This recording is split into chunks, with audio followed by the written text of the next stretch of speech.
thing we have to fear is in war. fear itself. There is no substitute for victory. Let us never negotiate out of fear. We stand undivided, forever united, fighting hand in hand for the liberty we've earned, for glory and honor, for our sons and daughters, ever mindful of the lessons we've learned. Let the torch of freedom burn.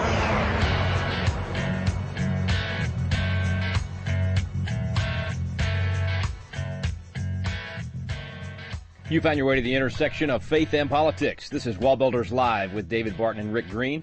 If you're a first-time listener today, you can find out more about WallBuilders by visiting our websites at wallbuilders.com and wallbuilderslive.com. I'm Rick Green. We're bringing you a special program today. It's actually from our ProFamily Legislators Conference. And again, if you're new, you might check out there on the website that conference, because it's a great time right now as legislative sessions are starting all across the country and our legislators are getting to work. It's a great time for you to plant a seed with your state legislator, especially if they come from a pro-family perspective and a biblical worldview. Plant a seed with them about the Legislators Conference for next year. Tell them it's a great opportunity to get together with other lawmakers from around the nation, sharpen each other's countenance, exchange great ideas, and really get rejuvenated. It's just a wonderful, wonderful experience. I can tell you as a former legislator, there's nothing like getting together with people that share your worldview and that have the same burden and the same passion for saving our country, preserving freedom, and passing it to the next generation. So check that out on the website. It's called the Pro-Family Legislators Conference. You can just grab that link and email it over to your state rep or your state senator. It's just a phenomenal experience for them and a great way for you to bless them by letting them know about it, or maybe even helping to send them to the conference as well. Our guest today is Ken Ivory. He's a state representative from Utah, a longtime pro-family legislator that's been with our program and been to our conference many times and spoken at our conference many times. And this last conference, he spoke on the American Lands Council and this huge issue of getting these lands back into the hands of the states and out of the hands of the federal government. And I'm going to let him explain all of it, but it's just a phenomenal solution to a lot of our economic problems and also into putting the federal government back into its proper box that the Founding Fathers intended in the Constitution. So without any further ado, we're going to go to the Pro-Family Legislators Conference. This is Ken Ivory, state representative from Utah. Check out his website at AmericanLandsCouncil.org. Ken Ivory, here on WallBuilders Live.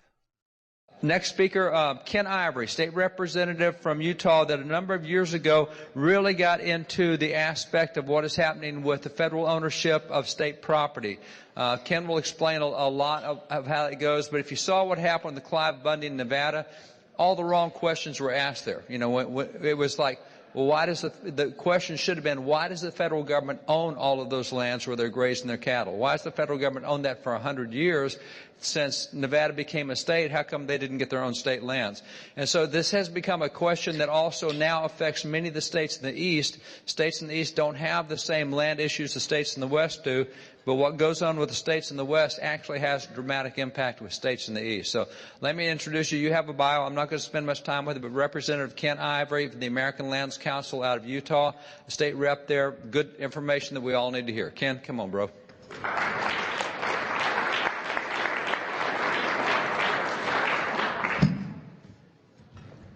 Thanks, David. I'm so honored to be with you, particularly our state representatives, because I believe that it must be you. It must be us. I'm grateful to be here. We missed last year. My wife, unfortunately, didn't make it because my daughter has the lead in Fiddler on the Roof last night, so Mom had to make tough choices, but I'm honored to be with you. What an amazing time. What an amazing time to have sworn the oath under our incredible system of government. I think the problem that David was talking about in Nevada, think about this, and we'll get into this a little bit more as we go, but in Nevada, they were a state before Nebraska. Their statehood agreement happened 3 years before the statehood agreement of Nebraska. Word for word the same. Word for word the same on how they would dispose of the land in creating the state. Nebraska has 1% federally controlled land. Nevada, any guesses? Anybody know? We have anybody here from Nevada? It's about 85. About 85% of their land is federally controlled. And yet the promise is the same. I would submit we have a system problem, that we have a very serious system problem, and it must be you. It must be you. It must be us at the state level. I want to start out, you've been sitting, you had a little break. I want to start out with a little exercise, and since I'm down a wing here, I'm going to need some help. The best story I've got so far is I tried to ride Killer 10 seconds to show off, and I should have got off at 8. But the real story I learned, if you know Overstock.com President Jonathan Johnson, we were at a dinner last Friday night with him and his wife Courtney. We've been complaining about our aches and pains and shoulders and whatnot. She finally said, well, I finally learned that these aches and pains, my doctor told me I have middle-aged woman syndrome.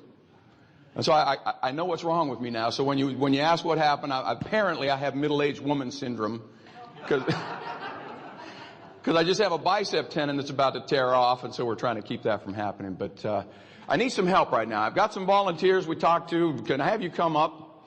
I need some help. We're gonna kind of get the blood going a little bit as we start out. Here we go. Come on up. Come right on up on the stage. I need the group of you over here, if you would. Okay, I want you to get up, if you would. Just get up and just grab that rope, all 13 of you. And I've got one, my good friend from Arkansas. I need you over here on this side, okay? You're over here. Everybody over here, over here, over here.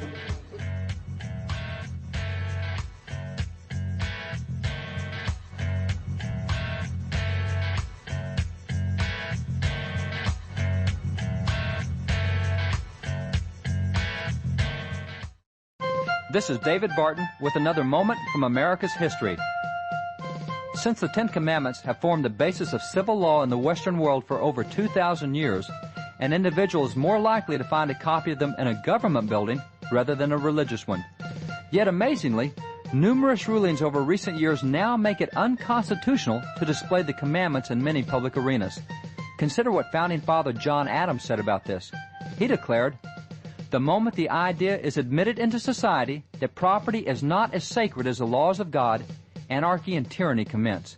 If thou shalt not covet and thou shalt not steal were not commandments of heaven, they must be made inviolable precepts in every society before it can be civilized or made free." John Adams believed that no society could remain civilized if separated from the Ten Commandments. For more information on God's hand in American history, contact WallBuilders at 1-800-8-REBUILD. Let the torch of freedom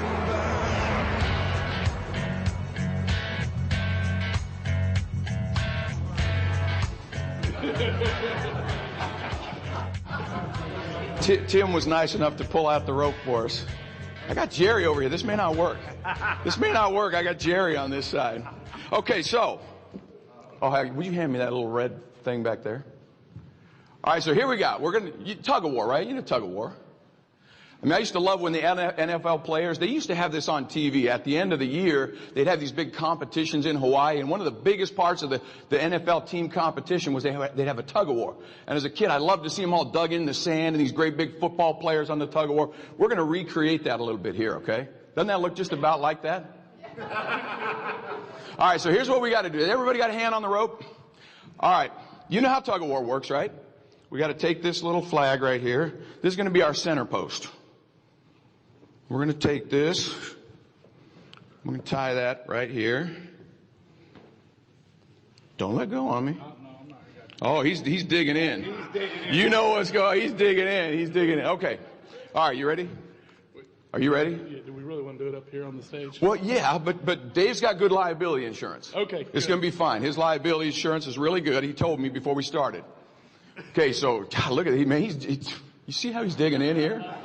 I mean, we got some serious stuff happening on this side over here. Okay, tighten the rope up. Now here's what we're going to do, okay? You know how tug of war works? Do we need to explain the rules of tug of war? Does anybody need help with the rules of tug of war? Don't hit the piano. Don't get hurt, okay? So those are the only two rules. All right, so here's the deal. I'm going to move this over. Right there, okay? He needs to unwrap All right. Now here, we're going to change, the rules are going to be just a little bit different on this tug of war, okay? Now hang on. This isn't really fair. You're bigger than every single one of those guys over there. They got a lot more feet. You think so? All right, let's try it. All right, we're going to try it. We're going to try it. I trust you, okay? So here's the rules. This is a little bit different tug of war. Normally, you try to pull one side over to the other side. What we're going to do with this tug of war, the object of this tug of war is to keep this flag right here, right in the middle. I'm going to tighten that up so it doesn't slide. We're going to keep that right in the middle, okay? You ready? Keep it right in the middle. We don't want it moving from one side to the other. All right, on your mark, get set, go. Look at that intensity. Did you see that? Jerry, how hard are you having to pull? Actually, not real hard at all. Not real hard. Are you okay? You're not straining yourself? Nope. You're not gonna blow your arm out and have to lend you my thing or anything? No? Now let me just ask you, Kevin, if you wanted to, do you think you could pull him over? Oh, I'm sure. You think so? He's way bigger than you. How strong? He's way bigger than you. Let me ask you over here. Do you think you could pull him over if you wanted to? Not at all. But with this group, you think you could pull? Try it just a little bit. Just a little bit. Just pull. Just pull. Oh man, that's not even hard. Okay, now remember the goal, Jerry. Remember the goal. What's the goal? Put it back in the middle. Goal is to put it in the middle. Okay. The goal is to put it in the middle. All right. Now I want you to pull no matter what. Okay. You pull that rope all the way over here if you can. Okay. That's your job. All right. Now, you know what we're going to do here? All right. He's pulling. What do we got going on here? Jerry, why don't you just go sit down? Thank you very much. You've been great. All right, keep pulling. Keep pulling. Kevin, I think we're good with you too, okay? We're good with you. Now, Paul, go ahead. Go. You keep pulling. Now, hey, I'm sorry. Don't sit down. Don't go away. Just stay right here. Stay right here because we got to figure something. All right, go ahead. So what? He's still pulling. What are you guys going to do here? Do you know what you're doing? All right, go ahead. Just take a break. Why don't you take a break for a little bit? You keep pulling. Go ahead. You take a break too. Go ahead. Oh, she's working too hard. You're working too hard. Take a break. Take a break there. Take a break there. You keep going. Remember, we're going to keep it in the middle. Okay. Why don't you need to take a break? Why don't 4 or 5 of you take a break there? Now, got to be careful. He's going to keep pulling. He's going to keep pulling. Bob, what are you? Oh my gosh! Look what's it. Keep going. All right. Why don't you 2 of you just take a break too? Just go ahead. Just take a break. Bob, keep going, man. Keep going. Oh, Sherry, go ahead. You take a break too. Bob, keep going, man. Keep going. Keep going. Keep going. No, stay in the building. We need you in the building. Just keep pulling the rope. Just keep pulling that rope over, would you? Just keep pulling that rope over there. Now, Bob, we got a problem here, don't we? Yep. We got a problem. Remember our goal at the beginning? Keep it in the middle. Keep it in the middle. Where's the flag? With the fat, overbloated federal government. How come you're going there on me? Oh, I just assumed. So I got an idea, okay? Okay. Because remember our goal is to put that flag in the middle, right? Right. He's all sweating. Look at it. We worked him out. He was taking this seriously. Okay, so I got an idea. You got to untie this. Now, what I think we ought to do is why don't you get your finger on the end of that rope, and if you'll push it back over there, we can get that flag in the middle. Would you do that? Just no. You got to stay right here. Just push. Just get here. Put right here. Let's see. Right here. No, right here. No, you got to get it on the end. Oh, okay. Right there. Okay. Right there. Would you just push that rope? See if we can push that flag over to the middle. Sure. Well, you're pulling there. You're pulling there, Bob. You're pulling there. Yeah, the flag's not over there though. The flag's still over here. All right, get back over there. Get back over there. Get back over there. Is that going to work? Pulling the flag? Pushing the rope, is that going to work at all? What do you think we got to do? What do you think we got to do? Grab the rope again and pull. We got to grab the rope again and pull. But he's pushing. He's bigger. We got to grab the rope and pull. Do you agree with her? Is that what we got to do? We got to grab the rope and pull? I agree entirely. Thank you all very, very much. Thank you all very much, Kevin. Thank you. Give him a hand, especially our big warrior right here.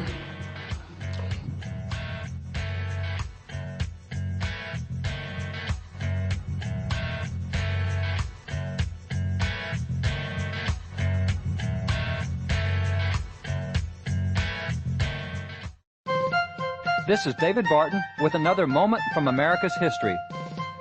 Today, numerous court decisions demonstrate that there's often a conflict between the courts, the law, and religion. Has this conflict always existed? Not according to James Wilson. James Wilson was a signer of both the Declaration of Independence and the Constitution. He was a law professor as well as an original justice on the U.S. Supreme Court. James Wilson saw no conflict between religion and the law. In fact, just the contrary. He declared, "Human law must rest its authority ultimately upon the authority of that law which is divine."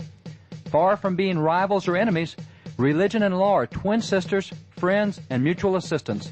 Indeed, these two sciences run into each other. In the views of Founding Father James Wilson, religion and good civil law were inseparable. For more information on God's hand in American history, contact WallBuilders at 1-800-8-REBUILD. Let the torch of freedom burn.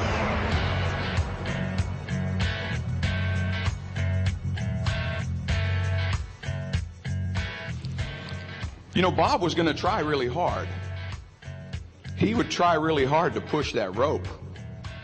But as hard as he would try, we're not going to push balance.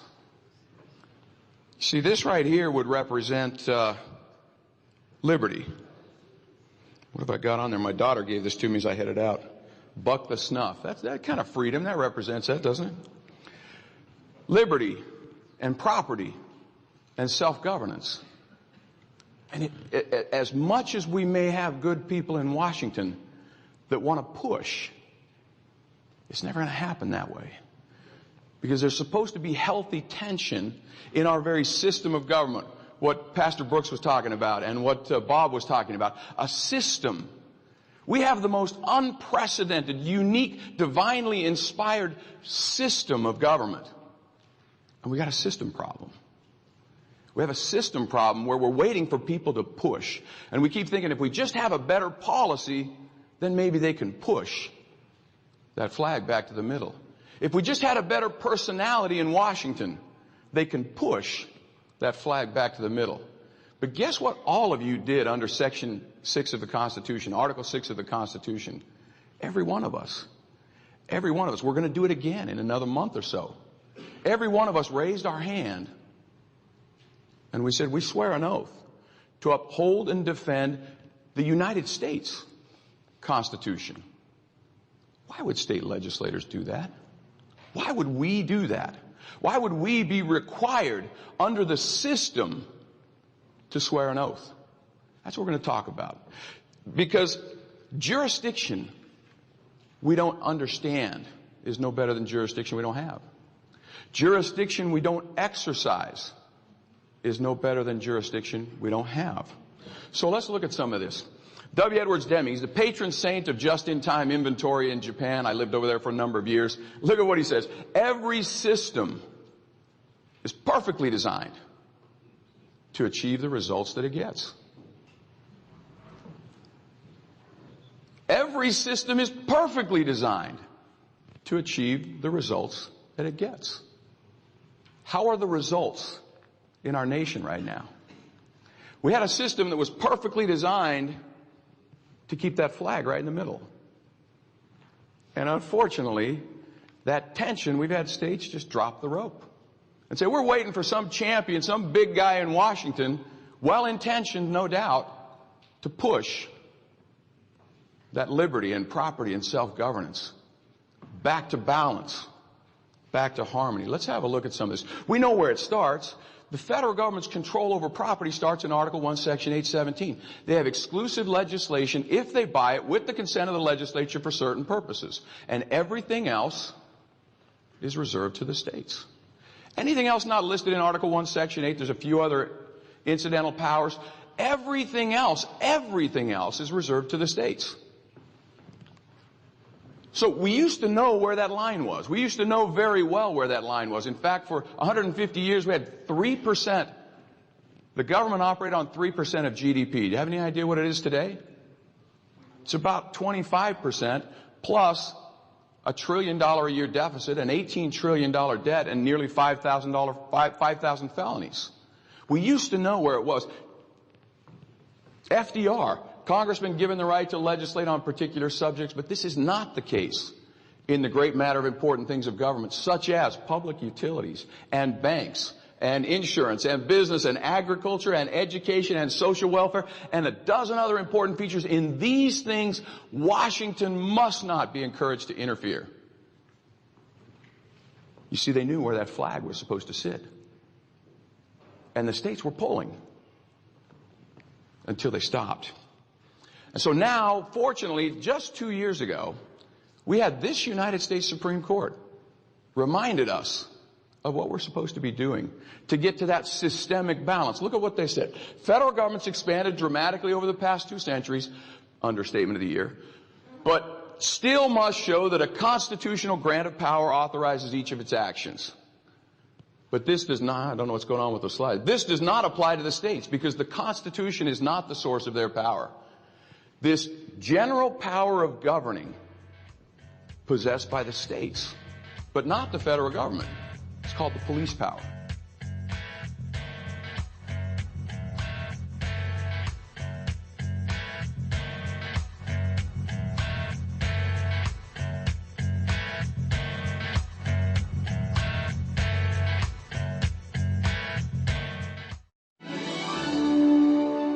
Hey, this is Tim Barton with WallBuilders. And as you've had the opportunity to listen to WallBuilders Live, you've probably heard the wealth of information about our nation, about our spiritual heritage, about the religious liberties, about all the things that makes America exceptional. And you might be thinking, as incredible as this information is, I wish there was a way that I could get one of the WallBuilders guys to come to my area and share with my group, whether it be a church, whether it be a Christian school or public school or some political event or activity. If you're interested in having a WallBuilder speaker come to your area, you can get on our website at www.wallbuilders.com, and there's a tab for scheduling. And if you'll click on that tab, you'll notice there's a list of information from speakers' bios to events that are already going on, and there's a section where you can request an event to bring this information about who we are, where we came from, our religious liberties and freedoms. Go to the WallBuilders website and bring a speaker to your area. Let the torch of freedom burn.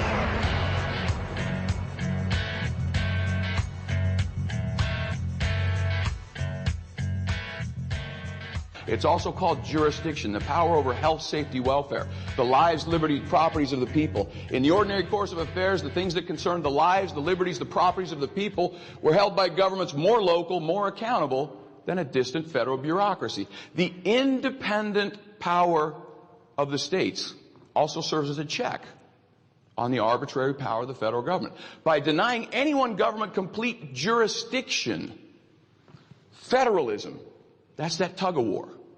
That's that tug of war. That's that tension.